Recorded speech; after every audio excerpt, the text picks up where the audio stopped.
from the Lakeside Newsroom of the Henrico Citizen, your hometown news source since 2001. This is the Henrico News Minute with publisher Tom Lapis. Henrico Schools officials make changes to the COVID-19 isolation period. And will Henrico County get seats on the GRTC Board of Directors? We'll have an update in today's Henrico News Minute. It's Friday, January 28th, 2022. And now for the news. Starting Monday, Henrico County Public Schools students and staff members who test positive for COVID-19 must isolate for only 5 days if they are fever-free without medication and their symptoms are improving. The previous isolation time was 10 days. The change reflects updated guidance from the Centers for Disease Control and Prevention and the Virginia Department of Health. Now, anyone who meets that criteria must wear a face mask at all times for the next 5 days after returning to school and remain physically distant from others no matter their vaccination status. There were no changes to the quarantine rules announced at yesterday's meeting. 2 weeks ago, quarantine rules were changed to require booster shots for eligible adults in order to avoid quarantine.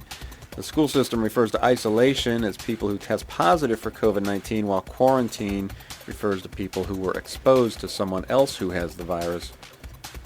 The school system is also following the lead of the state health department and is no longer contact tracing every positive COVID case. The shift will allow school staff members to focus more on instruction, according to Chief of Staff Beth Tigan. Henrico Schools will continue to investigate and report positive cases and outbreaks, which are defined as 2 or more related cases. Well, a year after beginning in earnest an effort to land seats on the GRTC Board of Directors, Henrico officials are still waiting for an agreement. There's a plan that would add 3 county officials to the existing 6-member board, giving Henrico equal representation with each of GRTC's 2 owners, Richmond and Chesterfield, as well as a voice on the board for the first time ever. That plan has earned informal approval from elected officials in both Richmond and Chesterfield, but it's gotten stuck in the Chesterfield County Attorney's Office, according to Henrico manager John Vitolkas. Henrico officials have long wanted a say on how GRTC operates, but it wasn't until they began a formal push last year that the issue took on new urgency. That's in part because the county is expected to become the largest local funder of GRTC by the 2023-24 fiscal year. The county purchases its transit service from GRTC on an annual basis and has done so since it began participating in 1975. Now, Richmond city officials are prepared to introduce an ordinance that would grant Henrico those 3 seats on the board, but the concept apparently has not yet earned the endorsement of Chesterfield County Attorney Jeffrey Minks. During a Board of Supervisors retreat on Saturday, Vitolkas expressed some frustration about the fact that the agreement has not yet been formalized. He said, quote, "I would expect that it will get back on track because there's no possible reason for it not to, but it's taken a year for something that is pretty simple," end quote. Henrico contributed about $8.5 million to GRTC in fiscal year 2021 and will contribute nearly $13 million in the current fiscal year and an estimated $14 million during the coming fiscal year.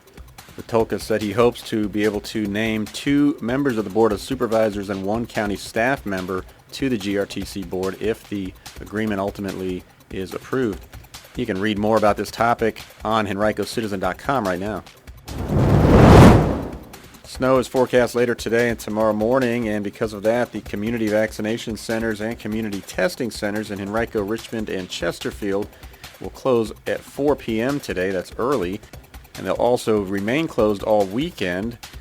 Centers affected include the Arthur Ashe Center, CVC in Richmond, and the Richmond Raceway CTC. Normal hours will resume on Monday.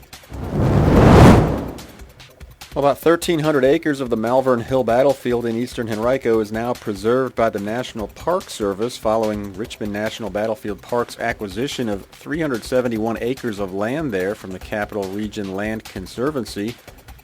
The Battlefield Park made the announcement yesterday.